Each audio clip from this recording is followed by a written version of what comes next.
शिक्षा मित्र और अनुदेशक बेसिक शिक्षा की रीढ़ की हड्डी है। समिति गठित किया, आप मानदेय बढ़ाने का काम करेंगे कि नहीं करेंगे, माननीय यही बता दें।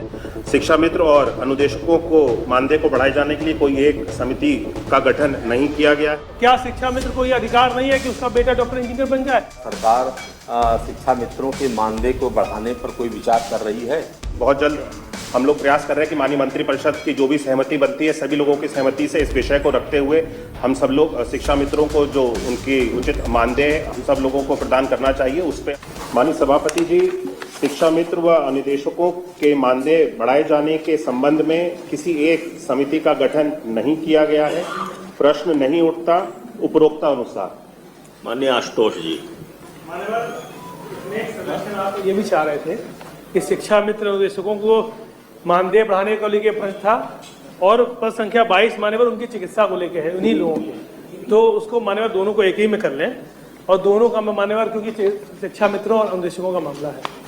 मान्यवर आपके माध्यम से, क्योंकि मैंने सरकार से प्रश्न किया कि शिक्षा मित्र और अनुदेशकों का क्या मानदेय सरकार बढ़ाना चाह रही है, कोई समिति का गठन किया कि नहीं किया, और उनकी चिकित्सा की क्या व्यवस्था सरकार मान्यवर कोई हो रही है कि नहीं हो रही है। आज मान्यवर आपने पूछा समिति का गठन किया है कि नहीं? हाँ, बिना सर समिति गठन के तो अरे आपने यही पूछा ना, उन्होंने कहा नहीं किया गठन, तो वही मान्यवर उत्तर आ गया आपका। नहीं तो मान्यवर मैं आपके संरक्षण चाह रहा हूँ मान्यवर। क्या संरक्षण ये चाहता हूँ मान्यवर कि देखिए जितने, क्योंकि शिक्षा मित्र और अनुदेशक बेसिक शिक्षा की रीढ़ की हड्डी है और मान्यवर सारे राष्ट्रीय कार्यक्रम वो करते हैं। कोई भी मतगणना जनगणना से लेके प्रधान से लेके प्रधानमंत्री की चुनाव तक लगाया जाता है। मैंने कई आज 8,000 से ज्यादा शिक्षा मित्र मर गए, आत्महत्या कर ली, उसके अलावा कई अनुदेशकों ने आत्महत्या कर ली और मान्यवर मात्र 10,000 रुपया शिक्षा मित्र और 9,000 रुपया मान्यवर अनुदेशक को मिल रहा है। और अगर मान्यवर पैसा नहीं बढ़ाया जाएगा, आप तो ये पूछिए ना उनसे, यही मान्यवर पूछना आपका संरक्षण। अरे आपने पूछा समिति गठित की, उन्होंने कहा नहीं की समिति गठित, तो सर बिना समिति क्या उस पर विचार बिना करें? समिति गठित किया आप मानदेय बढ़ाने का काम करेंगे कि नहीं करेंगे, मान्यवर यही बता दें। और साथ ही साथ मान्यवर उनकी चिकित्सा, क्योंकि आज जिस स्थिति में आज कैंसर के, किडनी के, लीवर के पेशेंट इतनी ज्यादा संख्या में हो गए हैं, क्या उनके परिवार के लोगों को इस तरह की कोई असुविधा होगी तो सरकार क्या मदद करेगी कि नहीं करेगी, ये मान्यवर सरकार बता दें। शिक्षा मंत्री, माननीय मंत्री जी, माननीय मंत्री जी।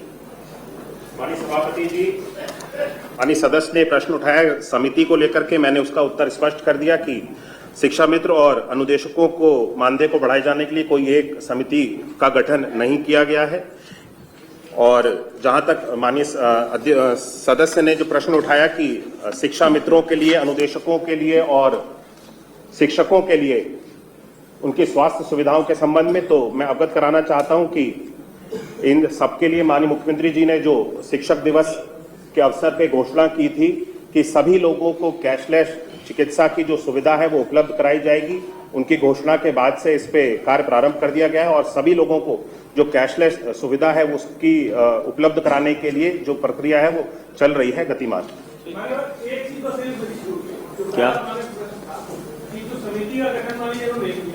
क्या अनुदेशक और शिक्षा मित्र जो मात्र 9,000 और 10,000 में पढ़ा रहे हैं, क्या मान्यवर ये बस इतना बता दें, इतने कम पैसे में क्या शिक्षा मित्र को ये अधिकार नहीं है कि उसका बेटा डॉक्टर इंजीनियर बन जाए? फीस कैसे जमा करेगा? और उसके बेटे को अगर इंटरेस्ट में पास हो इंजीनियर डॉक्टर माने और उनका बेटा बनना चाहेगा, इस पर विचार करेंगे क्या करेंगे मान्यवर? हमको बताइए ऐसी स्थिति में क्या करेंगे? क्या सरकार सहयोग करेगी? क्या किसी शिक्षा मित्र या अनुदेशक का बेटे का इंजीनियरिंग में या मान लीजिए मेडिकल में हो गया और उसको फीस जमा करने का पैसा नहीं, तो सरकार उसकी व्यवस्था करेगी क्या?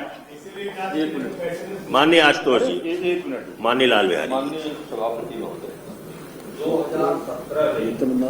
10,000 रुपया मानदेय 40,000 से 10,000 पर शिक्षा मित्र आए, तो 2017 से और आज तक महंगाई तो दोगुनी और तिगुनी बढ़ गई मान्यवर, और उनका वेतन मानदेय 10,000 का 10,000 ही रह गया। मैं आपके माध्यम से माननीय मंत्री जी से जानना चाहता हूं कि क्या सरकार शिक्षा मित्रों के मानदेय को बढ़ाने पर कोई विचार कर रही है? माननीय मंत्री जी। माननीय सभापति जी, वर्तमान में अभी कोई शिक्षा मित्रों के जो मानदेय है उसको बढ़ाए जाने के लिए कोई विचाराधीन नहीं है, लेकिन बहुत जल्द हम लोग प्रयास कर रहे हैं कि माननीय मंत्रिपरिषद की जो भी सहमति बनती है, सभी लोगों की सहमति से इस विषय को रखते हुए हम सब लोग शिक्षा मित्रों को जो उनकी उचित मानदेय हम सब लोगों को प्रदान करना चाहिए, उस पर हम सब लोग विचार करते हुए कुछ निर्णय करके सदन को अवगत कराएंगे। ठीक है, तो बात हो अगर निर्णय करवा देते हैं मान्यवर, शिक्षा मित्र अनुदेशकों का मान्यवर पैसा बढ़वा दीजिए आप। अरे भाई कह रहे हैं कैबिनेट में हम ले जाएंगे, प्रयास करेंगे, लेके जाएंगे। उसके बाद अवगत कराएंगे।